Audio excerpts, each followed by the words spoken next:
everybody, and welcome to Collider Movie Talk for movie fans. I'm your host, Ashley Mova, and this is the daily show where we give you all of the latest news from the world of movies, plus some insight into what it all means. Joining us, as always, is John Campea. Greetings and salutations, everybody. Welcome to the best damn movie-related show coming to you from right here at the Collider Video headquarters here in Burbank, California. The last name is ever, first name is greatest. When it comes to skin tone, I am the pastiest? Oh my gosh. Close. That was kind of amazing. So close. Rhyming good. Also, Me you're and Drake. Jon Schnepp. Hey, you know, I'm from the East Coast. I used to eat Drake's cakes. Very delicious. If you've never tried them here on the West Coast. Oh my goodness. Also, here is Mark Ellis. Missing a golden opportunity to mention that I used to have the card Fire Drake from Magic the Gathering. It was Yes! the red man. I love and the it Fire ties Drake. into the first story today. Fantastic. Ashley, All right. start us off. Get ready to break out your 20-sided dice because a new Dungeons & Dragons movie is on the way. He will snake eye. He will snake eye. Back in 2013, Warner Brothers announced that they were going to develop a new D&D movie, but it was quickly shot down by Hasbro, the company owning the rights to the popular game. However, the two sides have now reached an agreement and will produce a new film. Greg Silverman, President, Creative Development and Worldwide Production for Warner Brothers, said the following: "We are so excited about bringing the world of Dungeons & Dragons to life on the big screen. This is far and away the most well-known brand in fantasy, which is the genre that drives the most passionate film followings. D&D has endless creative possibilities, giving our filmmakers immense opportunities to delight and thrill both fans and moviegoers new to the property. John, is it a good idea to make another Dungeons & Dragons movie?" Well, before I answer that question, I should say, anything that Hasbro does is good and right and just, and would never in any way do anything inappropriate or misguided. And the fact that my wife is project manager at Hasbro has nothing to do with that. No. I love this news. As long as Jeremy Irons comes nowhere near... Where's my dragons? But the dragons are up in the sky, and I want my revenge. It's Jeremy Irons, ladies and gentlemen. As long as Jeremy Irons comes nowhere near this project, I am good. And you know, we're used to hearing a producer or a CEO or something, when they announce a movie, come out and say, yeah, this property is iconic and our property will be this and this But when he says Dungeons & Dragons is the name in fantasy, you can't really argue with him. That's absolutely true. And what I like about this is that in a game like Dungeons & Dragons, or a movie version of the game at any rate, you can do anything you want. There's not a limited, straight line story. Dungeons & Dragons, whatever you want it to be. And that gives them a lot of leeway, a lot of flexibility to do whatever they want. Now, I may or may not have grown up playing an awful lot of Dungeons & Dragons. And, we all had those jerk friends. I'm sure Ellis was one of these. Who, you ever play Dungeons & Dragons? You know, those jerk friends who would roll, when you're rolling your characters and you're trying to decide how much strength and dexterity you have, and they would always roll their dice like behind a cup or something. So you can see, okay, dexterity got 18 and strength I got 18. And you're like, wait a second, time out, stop that. You did not. Oh, yeah, I did. You just weren't paying attention. I totally see Ellis doing that. He's got those shifty eyes. Let's get out of here, Ashley. I got a football game tonight. Anyway, I'm excited about this. I hope they just do it much, much better than they do it the first one. Schnepp, what do you think? Yeah, or the second one. They did 2 Dungeons & Dragons. What? So 2 Dungeons & Dragons movies so far. They did? Yeah. I was not aware. I was not aware of 2. Yeah, the second, a lot of people are not aware of 2. They so Wow. but must have never gone to theater. Oh yeah, check it out. IMDb that and enjoy it. And I then gotta watch look it it up later. But yeah, the first one with Jeremy Irons and the weird guy with the little purple snake ears or whatever. I think he had snake nostrils. Remember that guy? Wasn't a Wayne's brother in that? Wayne's Ooh, brother that's- was in the first one. Yes, that's right. Marlon But, Wayans was. Yeah, I think Yes. you're right. I mean, Dungeons & Dragons can be anything. It can be like any story you want to tell in the world of Dungeons & Dragons. The world that Gary Gygax created is vast, so you can have many adventures. So I'm looking forward to it. It's about time. Dungeons and Dragons can be anything it wants, but can it be profitable? That's my question. Because yes, it is the all-time greatest fantasy game, but the fantasy game on the market right now is Warcraft, and that movie comes out next summer, and I am fascinated to see how that film does and how that movie does. What the receipts of that tell me are going to tell us a lot about Dungeons and Dragons in the future, because you're right. This can be, you can have 20 movies based on Dungeons and Dragons. We've already had at least one confirmed, possibly two. We're not sure what Schnepp's been drinking this morning, but I haven't seen either one of them, but I've heard nothing but bad things about it, and that it let down the fans, which is crucial because fans of Dungeons and Dragons are going to be fervent one way or the other. They're either going to love it, they're going to hate it. There's going to be no middle ground. So personally, as a Magic the Gathering fan, I'd like to get my turn on the carousel, but Dungeons and Dragons seems like source material that is ripe for a movie universe. Maybe they tried too early as far as effects go and everything like that. Like, look at something like the Ang Lee's Hulk, and it just didn't work out well, but it's such a known property that we have to reboot it. You could say the same thing for Dungeons and Dragons. Go ahead. I was not very creative as in my younger years when it comes to coming up with names for things. So I had, for a very long time, for years, I played this Dungeons and Dragons character. He was a lawful good wizard who mainly, I put a lot of my stuff into his lightning spells. And you want to take a guess about what I named the wizard that I used? Wizardo. That would have been much better. That would have been great. Wizard Thunderstruck. That would have been great. You would have been great at Dungeons and Dragons with names when you're not cheating on your rolls. But I named him Zap. Yeah, I know. That's a Huge Zap the Scott Wizard. Baio fan. That's a stupid name. Anyway, so what were you saying? Well, I was going to say, I mean, Warcraft, Magic the Gathering, all those games are in response to Dungeons and Dragons. They're only around because of Dungeons and Dragons. Dungeons and Dragons is the big grandpappy. So that's the one that should have been. I'm surprised it's taken this long to make. You're right, but Star Wars is only around because of Flash Gordon. But there might be a Flash Gordon movie, but Star Wars is huge. So there is a Flash Gordon movie, and it's amazing. It's not amazing. Flash, savior of the universe. I mean, but a lot of when you're talking about brand recognition too. I mean, this is something a lot of us have played. I mean, as a kid, so we have a lot of memories. So a lot of people still play this game, especially now that's in the fine hands of the people over at Hasbro. All right, let's move on. All right. Now, I know what you're all thinking. Okay, great. They're giving us a Dungeons and Dragons movie, but what we really want is a movie about PEZ dispensers. Amen. Well, there's good news for all 7 of you out there, because the Three Stooges and brother-in-law writer Cameron Frey has been hired to write and develop a PEZ movie. Envision Media Arts CEO and founder Lee Nelson said, "With Cameron Frey, we've created a world unique to PEZ and a story that will touch the hearts of many." Schnepp, how undeniably excited are you for the upcoming PEZ movie? Can't wait for this. It's amazing. When just last week we were talking about the amazing brains behind Hollywood productions coming up with a fight over the rights to make a movie about emojis. A battle was a bidding war. I think it was the right word. Apparently, the pitch was so good, multiple studios wanted it. Someone came up with an incredible idea about how to tell the story of the emoji family or whatever it's going to be. And here now today we have PEZ, the movie. So I was just earlier today. I was having a delicious, tasty bite of one of these Twizzlers, and I was like, "It's a red vine, Schnepp." Blasphemy. I thought, why not make Twizzler the movie? I mean, I think easily we could come up with a storyline in about 35 seconds and have these idiots in Hollywood create a bidding war over it. I mean, because I'm at a loss for words. Words will come out of my mouth, but I don't know what they're going to say or mean. It's the most idiotic thing I've heard this entire year. I thought emojis was stupid, and I thought emojis was the literal scraping of the bottom of the barrel of crap that Hollywood is going to offer us in next year and the following few years. But PEZ is the biggest and stupidest thing I could possibly imagine being made ever. PEZ the movie. It's beyond stupid. It should just be called PEZ the movie Beyond Stupid is what it should be called. It's so dumb that it's almost not worth talking about, but that because it's actually not in The Onion and actually in Hollywood Reporter and Variety, we have to talk about it. We have to talk about PEZ as an actual movie. Yeah, that thing, the little plastic thing that you open the neck up and odd candies come out of their necks. I always thought that was weird. I remember maybe a year or two ago, I always get tired when I hear people say, people bring up any property they want. Say, well, John, if this property X, if it had the right writer and the right director and the right cast, and I would always say, well, that is a ridiculous argument because you could say that about anything. And then I made up this character called Felipe the Sentient Dancing Microphone.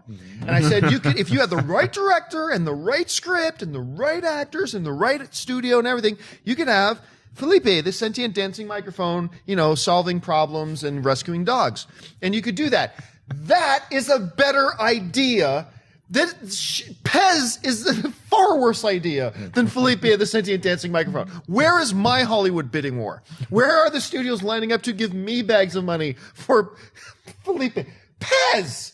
When I think of PEZ, the only thing I think of is that one episode of Seinfeld when they when they're in the recital and Jerry offers Elaine when PEZ starts laughing. That's all I think of. So maybe they get Jerry Seinfeld and they get her back too. Maybe there's a movie there.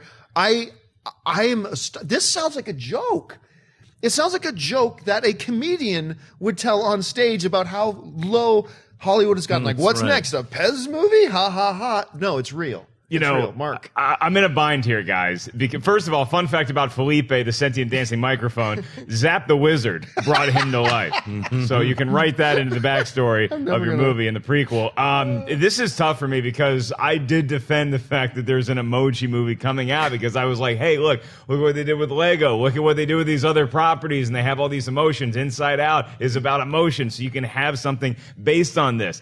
To the PEZ movie, I have to give it the turd emoji. I can't greenlight this thing. It feels like the Lego movie is like Motley Crue in 1983 when everybody loved that. And so now we're going to have all these clones. Yeah. And now we have all these hair metal bands. Like, this is the White Lion of this particular genre. It's gone too far, and I feel bad. I'm part of the problem. I said the emoji movie was going to be good. I don't know where you take PEZ in. If I could play devil's advocate, Cameron Fay surprised me with the Three Stooges movie. He made that actually funnier than I thought it would be. I thought it was going to be a train wreck, and it was only a moderate fender bender. So that's something in the positive side. I just don't know how this can make people like it. See, with me, going back to the whole thing about emojis, I bought it too. But the only reason I bought it was because apparently these guys came up with a pitch that was so good that not only did they convince a studio to buy into it, they convinced multiple studios that they had to have it and a bidding war. So I went, and because of the Lego movie, I thought, you know what? I'm curious. I want to see this. This is that slippery slope everybody tells you about. This is that, like, seriously, what's next? What's next? I couldn't even Emoji, begin to... PEZ dispensers, and Twizzler. But the movie. Next. Here's the problem with PEZ, though, too, is PEZ is just based on other famous people. Right. So the Lego movie did that so well that now it's going to look like such a clone. At least the Emoji movie could have an original story. The PEZ movie, it's just going to be Woody Woodpecker hanging out with Boba Fett. And it's like, cool, but we've seen that already. And they don't have bodies. At least in Lego, they had bodies. Now they're all like headless and their necks have to break open and weird things come out. It's like a horror movie. I think PEZ should be a horror movie. Now you got Now we're on to something. All right, PEZ. I will roll Horror to see. Unleashed. I will roll to see if PEZ can be a good idea for a movie. No, it does not. Failure. It's a fail. All right, folks. That was a pretty high roll. It was a high roll, though. That was a pretty high roll. It was like a 17. All right, folks. We've reached that part of the show now for buy or sell. Here's how this works. In front of her, Ash, she's got a few other items in the world of movie news. She's going to run them down. And those of us at the table are simply going to say whether we buy it or sell it. So, Ashley, what do we got? One of the most famous names in sports right now, Rowdy Ronda Rousey, has recently appeared in films like Fast 7, Expendables 3, and Entourage, but her next film will be a leading role as Paramount Pictures has just signed Rousey to star in her own biopic. The movie will be based on Rousey's book, My Fight, Your Fight, and will be produced by Pacific Rim producer Mary Parent and will be written by Dawn of the Planet of the Apes screenwriter Mark Baumbach. Mark, buy or sell Ronda Rousey starring in her own biopic for Paramount? I buy this because it's not a PEZ dispenser that will be playing Ronda Rousey.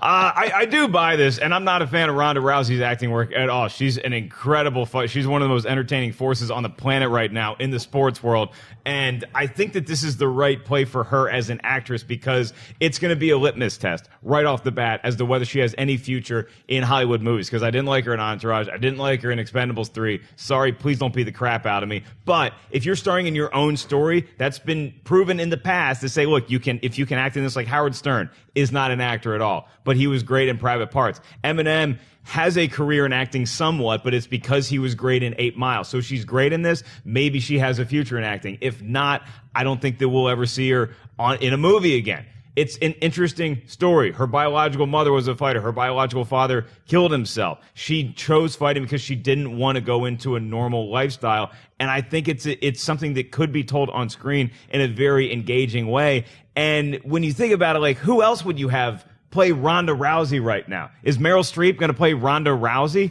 Who do you get to play her other than her? So I got to buy it. You know, it's funny you bring up PEZ dispensers because that's pretty much the only thing she can play right now. And who else to play Ronda Rousey? Anybody. Absolutely anybody. I am a massive Ronda Rousey fan. The most dominant athlete in their sport we've ever had in history. Michael Jordan, then you wait in the lead, and then somewhere behind him you have Dominique, you have Karl Malone, you have a young Kobe Bryant, Wayne Gretzky, Mario Lemieux, blah, blah, blah. They were clearly ahead. But there's Ronda Rousey, and then there's everybody else somewhere a mile that way. I am a huge fan. I will go to sports bars and spend $100 a night on food and whatever to sit down and watch her 34-second fight, her 14-second fight, her 16-second fight. I'm a huge fan of Ronda Rousey, but she cannot act to save her life at all. I'm not saying she's got dreams and aspirations of becoming an actress later in her career. And I'm not saying, much like a Channing Tatum, who was awful at one point, like just awful.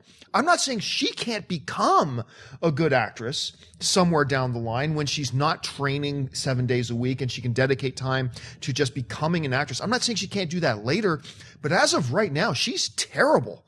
I mean, even just her one line in Fast 7, I was getting bored of that party anyway. I mean, it's like, oh my God, you can't even say that right.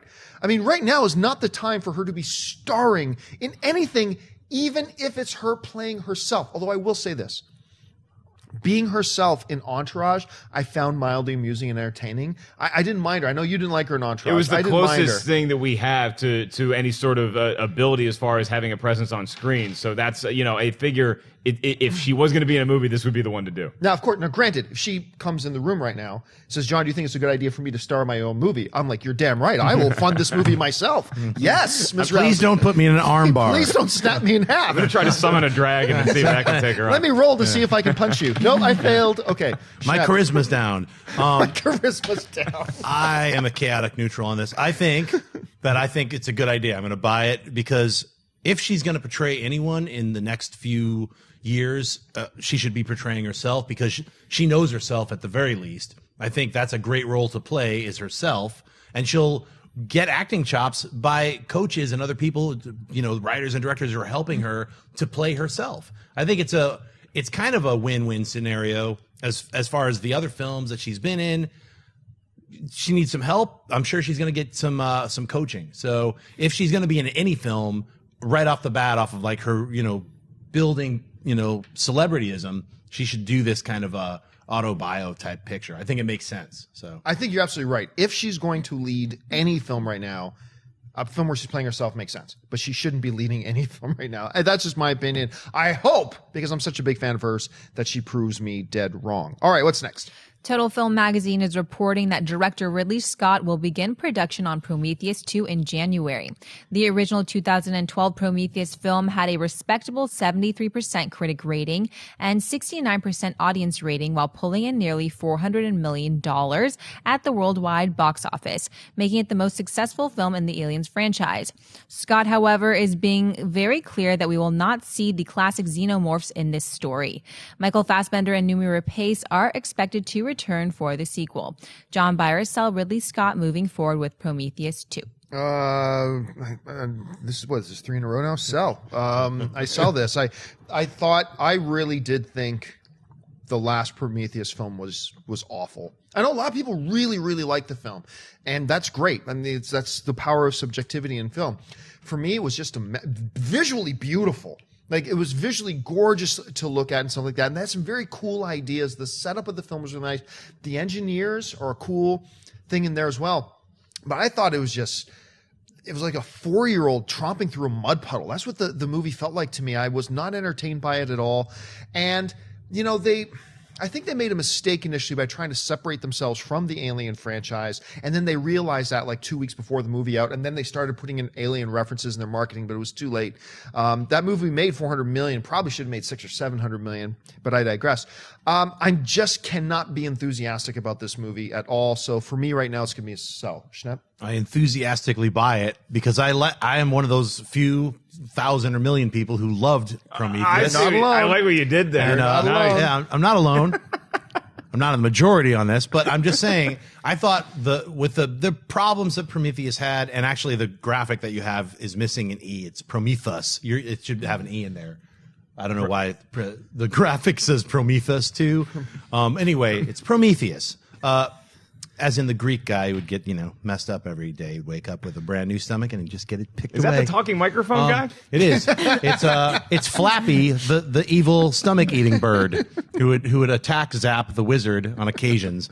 I think Prometheus 2 is a great idea because not only, I saw a fan cut where they put all of the scenes that got cut out of Prometheus and cut away some of the kind of redundant scenes that were in Prometheus, and it really works like a lot better than the film. The film being what it is, not a fan cut. I still like the film. It has a lot of illogical moments in it and certain things that don't make that much sense. But I thought as a strange side sequel to Alien, I thought it worked, and I think that.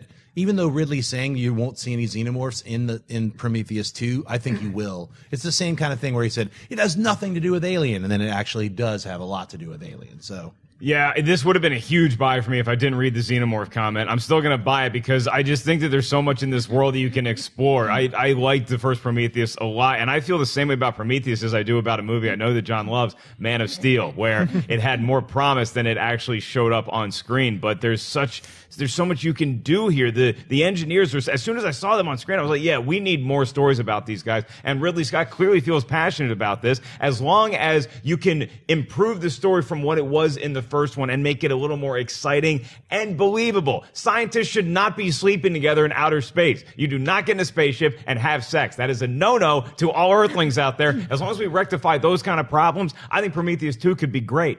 I will say this, though. Part of my concern about the film is that Ridley Scott has 4 or 5 films in a row that have been really, really poor. But The Martian is coming out. I like the look of The Martian. And if The Martian turns out to be as good as I hope it'll be, then my mood and my enthusiasm about Prometheus 2 might change like a 360 overnight. All right, what's next? Variety is reporting that Captain America the Winter Soldier actor Frank Grillo is in talks to return to the Purge franchise. Grillo starred in the Purge Anarchy last year, which made over $110 million on a $9 million budget. Grillo will also be returning to the Marvel Cinematic Universe for Captain America Civil War next year. Schnepp by herself, Frank Grillo returning for the Purge 3. I'm going to have to be somewhere in the middle because I didn't see Purge Anarchy. I saw the first Purge and liked it, loved all the commercials for the Purge Anarchy, and then somehow just slipped past my radar. So that's on my list to see. In fact, I didn't even know Grillo was in it because I didn't see it. I saw the trailers and I was like, that looks cool. That looks like really crazy anarchy, but just like the Purge, but on the streets. So I want to see it. So I'll buy it just because I still haven't seen Anarchy, and I think it's probably a fun ride. So. Oh, treat yourself, my friend. This thing, the first Purge was like a horror movie. This is like an action movie. It's like a night in the life of some guy named The Punisher. Frank Grillo was awesome in the Purge Anarchy. I would love to see this be his franchise because the way that he is still in the next Captain America movie, and we have John Bernthal playing The Punisher on Netflix, maybe on the big screen one day. Grillo ain't going to be The Punisher anytime soon. Doesn't matter. It's the same sort of character in these movies. Now, like every year during the Purge, he just goes out and beats the crap out of bad guys and looks out on the streets for justice on the one night when you need it the most. I loved watching the Purge Anarchy. It was one of the big surprises the last summer. I could take a lot of these movies. Schnepp, you need to see that film. I'm going to see it immediately. Yeah, I'm going to buy it too. I like the Purge Anarchy. I thought it was a lot of fun. And you know what? I think Jason Blum is quickly becoming the most important man in Hollywood. Blumhouse Productions is now reintroducing Hollywood to the idea that, hey, guess what? You can make a movie for under $200 million. Right. He makes his movies for like $5 million, $9 million. maybe $11 million, whatever, and make $80 million, $120 million, whatever. I do nothing but hope for more and more success for Jason Blum, and that other studios will start to look at him and say, oh, wait a minute, we don't have to be financially insane, and we can still make really good movies and stuff like that. So thank you very much. I buy this. All right, what's next? A brand new extended trailer for Fantastic Four has hit the web, which also features an appearance by Deadpool at the end, announcing that his trailer will be playing in front of Fantastic Four when it hits theaters this week. Mark, buy or sell this new extended trailer for Fantastic Four? Well, I buy the fact that the Fox execs were watching our show yesterday and we're like, you know what, guys? We really are not doing a good job marketing this movie. Let's turn it up a notch. After all, it is the week that the movie's coming out. And so, yeah, I buy this, particularly the Deadpool tag. I don't love when they show you 3 minutes of a movie when we're about to go see the movie that week, but Fantastic Four needed a shot in the arm, and they look around at their other properties like, oh, yeah, we got this other comic book guy that everybody's fallen in love with. Let's tag him on the end of it. People are going to watch this online because they're going to be waiting for the Deadpool stuff. It gets Fantastic Four out there in the ether some way, because no other way has worked thus far. So even if it just gets it to this level, because I still think the movie can be really good, and that's part of the reason why I'm buying this, is I still have a lot of faith in this film. I hope that this trailer gets more people to go check it out. Yeah, I'm going to buy this as well. Now, notwithstanding the fact that yesterday we talked about the fact that Fox is hiding this movie from anybody, the reason there's not a lot of buzz is because they didn't show it to anybody to create any buzz. That aside, putting that out of our head for a second, just take the trailer for the trailer. I love it. I love the trailer, just like the other trailers. Now, there's a lot of repeat stuff in this trailer that's been in the others, but there's also a good amount of some new stuff in there as well. I was watching it. I was hooked on it. It made me really look forward to tomorrow. We're seeing it tomorrow, I think. Yes, sir. I cannot wait to see this movie. So just based on the trailer alone, for me, it's a buy, and the Deadpool tag at the end was really clever. Yeah, the Deadpool, I buy it as well. The Deadpool tag was just frosting on a cake that I can't wait to eat. I saw this trailer, this extended trailer. Also, I'm really excited to see this film. It feels like a really fun, different kind of superhero film. I don't know why they've waited until 2 days before to do all this kind of press. I wonder if they are like, I guess they are right. We should push the movie. Release the other $5 million that we've been hoarding, or whatever, however much money they're saving on not doing any kind of ads for this. I don't know. I buy this 100%. I'm glad they're finally putting out at least something for people to bite into and be like, all right, this looks good, you know?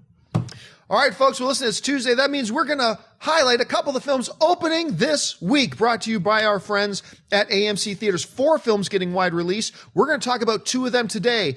Ashley, which 2 are we going to talk about today? Well, first up is the film we just talked about, Fantastic Four, an origin story set to be inspired largely by the Ultimate Fantastic Four comics. Fantastic Four offers a contemporary reimagining of Marvel's original and longest-running superhero team.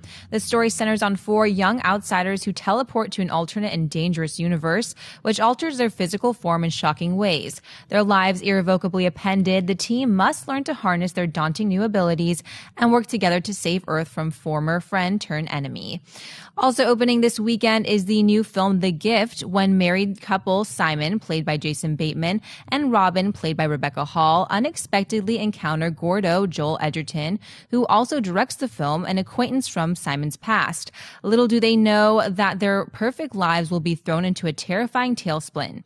At first, Simon doesn't recognize Gordo, but after a troubling series of uninvited encounters and mysterious gifts, a horrifying secret emerges.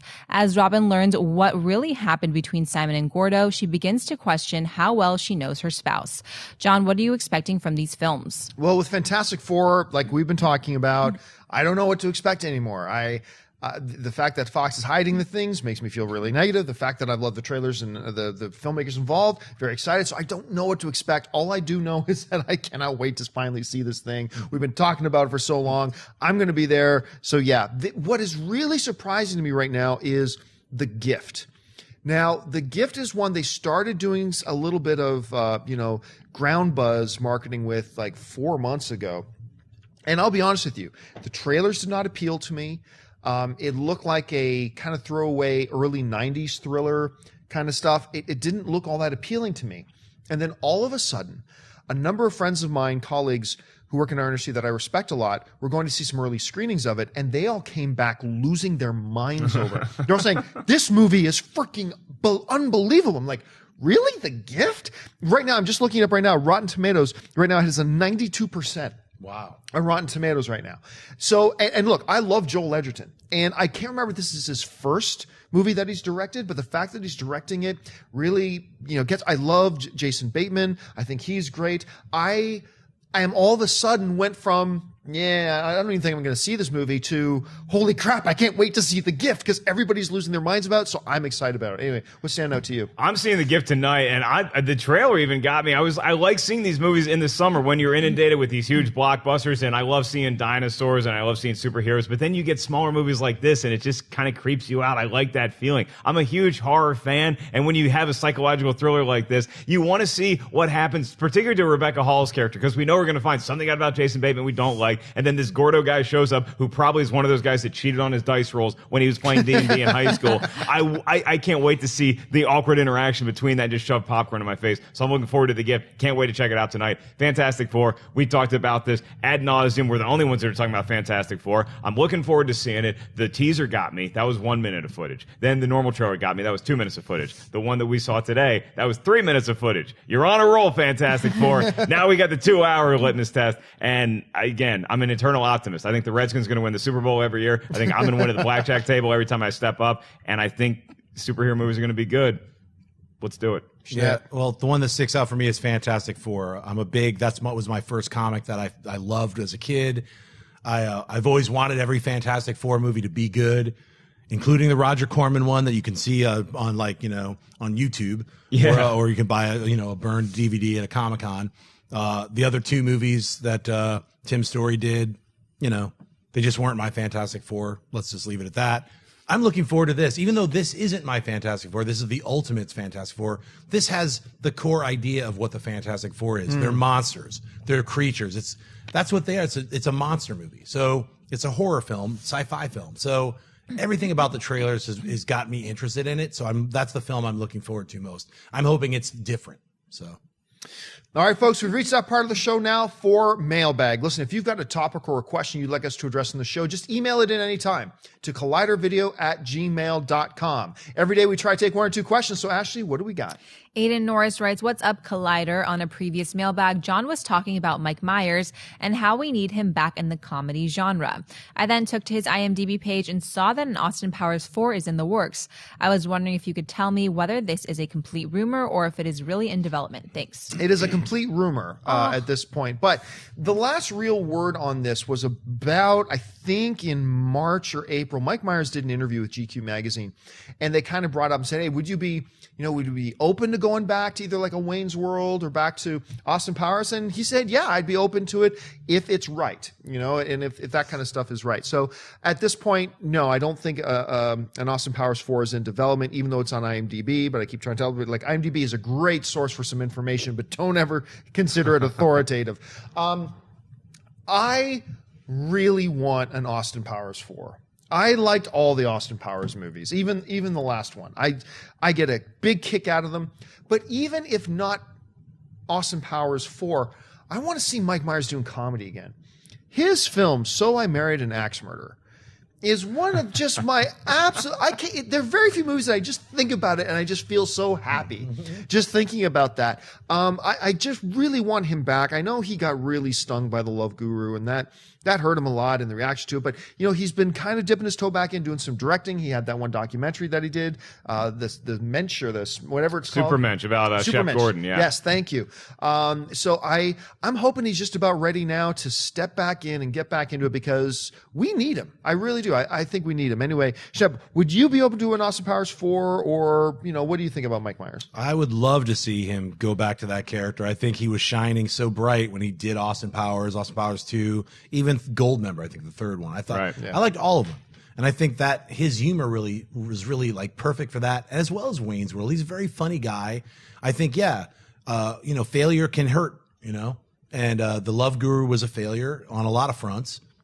And it probably took him back and took him outside, and he took a break, and he's been on an extended leave. It's time that he docks. It's time that he gets back in the saddle and makes Austin Powers 4. All of us want you to do it. So, we're all waiting for it. So, we'll wait another 5 years if we have to, but I think it should happen. Yeah, Mike Myers is a guy that I admire a lot because he always stick to his guns comedically, where so many of his peers, even from his Saturday Night Live days, it seems like they will just sell out and just put their name and attach it to a comedy and hope it does well. Mike Myers really cares about his source material to the point where sometimes it can become you're butting heads with the director over what joke to put in or what song to put in. But I admire somebody like that who has a clear vision of what they want to do. He did a great interview on Mark Maron's podcast, WTF, about a year ago, and he talked about that, and he talked about whether he would ever want to come back to an Austin Powers 4 or a Wayne's World. I think we will see it eventually, and I hope we do, because if Goldmember showed us nothing else, it's that you can have a very old Austin Powers. We saw his dad, played by Michael Caine, hilariously so. Dr. Evil and Austin Powers are characters that can age and still be funny, so I would love to see him come back. There are two things I cannot stand in this world: